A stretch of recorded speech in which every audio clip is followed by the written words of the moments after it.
Dios me los bendiga. Franklin aquí otra vez con ustedes. Estamos continuando con nuestro devocional diario y estamos leyendo en el libro de los Hechos. De hecho, hoy día leemos Hechos capítulo 6. Saben que este libro siempre me ha gustado porque siempre me da la impresión de que es un libro lleno de aventuras. Las aventuras de Pedro, las aventuras de Pablo, principalmente de ellos dos. Pero es un libro tan profundo con tantas enseñanzas clave que la verdad me fascina. Bueno, la verdad todas me fascinan, ¿verdad? Pero este en particular me gusta. Y bueno, ahí donde estás, quiero invitarte a que inclines tu rostro y orar. Siempre queremos invitar el Espíritu de Dios para que sea Él el que venga y nos ministre su preciosa palabra. Oremos ahí donde estás, oremos. Amado Padre, te damos gracias por tu preciosa palabra, Señor. Te pedimos que en este momento, Señor, las palabras que salen de mi boca vengan de lo alto. Sean palabras que tú estás hablando en este momento y que por medio de esta lectura tú contestes oraciones, que tú des dirección, que tú des sabiduría, que tú des cualquier cosa que te están pidiendo, Señor. Que por medio de esta lectura tú contestes las oraciones de tus hijos e hijas que están en este momento pidiendo, Señor. Te lo pedimos y lo recibimos en el nombre poderoso de Cristo Jesús. Y bueno, como les dije, estamos en Hechos capítulo 6. Sin más, vamos a empezar. Por cierto, estoy leyendo de la versión Nueva Traducción Viviente, Hechos capítulo 6. Leamos. Capítulo 6, versículo 1. Al multiplicarse los creyentes, rápidamente hubo muestras de descontento. Los creyentes que hablaban griego se quejaban de que los que hablaban hebreo los creyentes que hablaban griego se quejaban de los que hablaban hebreo, diciendo que sus viudas eran discriminadas en la distribución diaria de los alimentos. De manera que los 12 convocaron a todos los creyentes a una reunión. Rápidamente quiero parar ahí. Muy interesante lo que dijo. La única razón por la cual las viudas estaban siendo desatendidas, es decir, las viudas griegas estaban siendo desatendidas, era por la discriminación. Es lo que llamaríamos hoy en día la discriminación, ya sea discriminación racial, ya sea discriminación de color, pero era pura discriminación. Entonces versículo 2 dice, de manera que los 12 convocaron a todos los creyentes a una reunión. Dijeron, nosotros, los apóstoles, debiéramos ocupar nuestro tiempo en enseñar la palabra de Dios y no en dirigir la distribución de alimento. No es que había nada mal con distribuir el alimento, nada mal con eso, pero los apóstoles no estaban como quien dice, en la función de su llamado, que era predicar la palabra.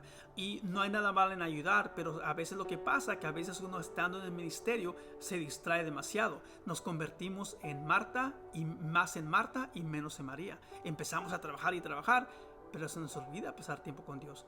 Se nos olvida compartir la palabra. Entonces aquí los discípulos, los apóstoles pudieron discernir, aquí está algo mal. Hay que apartarnos nosotros y vamos a dejar que otra gente se encargue de este trabajo. Bueno, vamos a continuar aquí.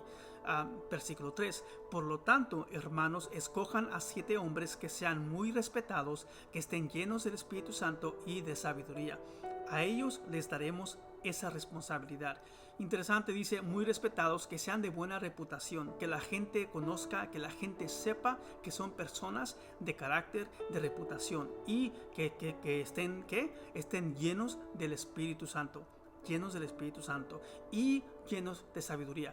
Noten que no dijo, encuéntrame a personas que tengan doctorados en teología, en maestría de divinidades, personas que sean eruditos. No, algo muy sencillo, algo que tú y yo tenemos. Y si no lo tienes, lo puedes tener. Que sean personas muy respetadas, llenos del Espíritu Santo y de sabiduría. Así de fácil. Luego dice, a ellos les daremos esa responsabilidad. Versículo 4. Entonces nosotros, los apóstoles, podremos dedicar nuestro tiempo a la oración y a enseñar la palabra. Que eso es básicamente el alimento fundamental de todo creyente. Oración y la palabra de Dios. Ese es tu alimento fundamental, mi alimento fundamental. Sin este alimento quedamos anímicos espiritualmente, caemos en un letargo prolongado.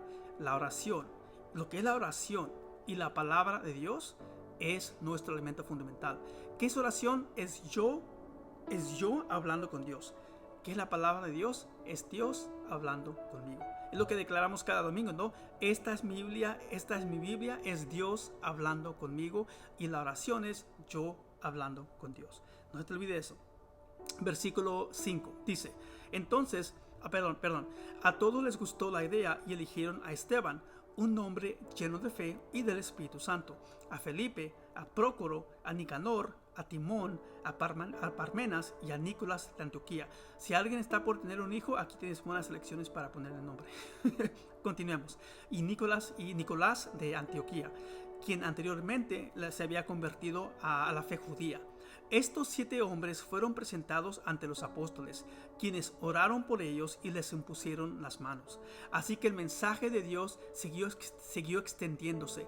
El número de creyentes aumentó en gran manera en Jerusalén y muchos de los sacerdotes judíos también se convirtieron. Muy interesante. Noten cómo cuando los judíos empezaron a orar y empezaron a funcionar en su llamado, es decir, en la oración y en la palabra de Dios, ven aquí el crecimiento que brotó.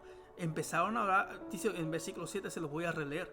Así que el mensaje de Dios siguió extendiéndose y el número de creyentes aumentó en gran manera en Jerusalén y en muchos de los sacerdotes judíos también, y muchos de los sacerdotes judíos también se convirtieron. Si tú tienes un ministerio y tienes escasez de voluntarios, de miembros, ora y enfócate en la palabra de Dios. Ya con eso la gente vendrá. O sea, es interesante. Ellos, en el momento que ellos empezaron a hacer esto, vino el crecimiento. Y al venir el crecimiento, vino la ayuda. Entonces podemos hacer los conectes, conectar los puntos y hacer las conexiones y ver, bueno, ya sabemos cómo enfocarnos o cómo abordar ciertos desafíos que tenemos hoy en día en el ministerio. Versículo 8. Esteban, un hombre lleno de la gracia y del poder de Dios, hacía señales y milagros asombrosos entre la gente. Cierto día, unos hombres de la sinagoga de los esclavos liberados, así le llamaban, comenzaron a debatir con él. Eran judíos de Cirene, Alejandría y Cilicia, y de la provincia de Asia. Ninguno de ellos podía hacerle frente a la sabiduría y al espíritu con que hablaba Esteban. Muy interesante. Voy a leerles otra vez 8. Esteban, un hombre lleno de la gracia y del poder de Dios, hacía señales y milagros asombrosos entre la gente. ¿Sabes que nosotros tenemos esta misma capacidad y esta misma habilidad si tan solo leemos, buscamos y creemos de Dios? Igual como Esteban, nosotros estamos llenos de gracia y tenemos el poder de Dios para hacer señales y milagros. Ese poder ya está en nosotros. Pero ¿qué es lo que desata ese poder? ¿Qué es lo que desata ese poder en el creyente que tiene para poder hacer milagros, para levantar a los muertos? La fe. Es la fe que desata ese poder. El poder ya está guardado en ti. Ya está, como quien dice, aguantado en ti, guardado en nosotros, más bien dicho. Es la fe que desata ese poder de Dios en tu vida. Simplemente el creerle. Así de fácil. Bueno, continuemos. Número 9 otra vez. Cierto día, unos hombres de la sinagoga de los esclavos liberados, así la llamaban, comenzaron a debatir con él. Eran judíos, no es sorpresa ahí, eran judíos de Cirene, Alejandría, Cilicia y de la provincia de Asia. Ninguno de ellos podía hacerle frente a la sabiduría y al espíritu con que hablaba Esteban. Entonces, vean aquí la reacción. Entonces, persuadieron a unos hombres para que dijeran mentiras acerca de Esteban. Ellos declararon: nosotros lo oímos blasfemar contra Moisés y hasta contra Dios. Esto provocó a la gente, a los ancianos y a los maestros de la ley religiosa. Así que arrestaron a Esteban y lo llevaron ante el concilio supremo. Como no podían resistirle la sabiduría y la fuerza y el poder con el que él hablaba, mintieron. Primero lo engañaron y luego lo golpearon. O sea, no podían con Dios. Y Dios estaba en Esteban, entonces no podían con él. Entonces tramaron un engaño, se lo llevaron al concilio y ya veamos lo que pasó. Versículo 13. Los testigos mentirosos dijeron: este hombre siempre habla contra el santo templo y contra la ley de Moisés. Lo hemos oído decir que este tal Jesús de Nazaret destruirá el templo y cambiará las costumbres que Moisés nos transmitió. En ese momento, todos los del Concilio Supremo fijaron la mirada en Esteban, porque su cara comenzó a brillar como la de un ángel. Aquí podemos ver claramente la gracia de Dios, cómo cayó sobre él. Y veían que tenía una cara de ángel. ¿Y qué hicieron?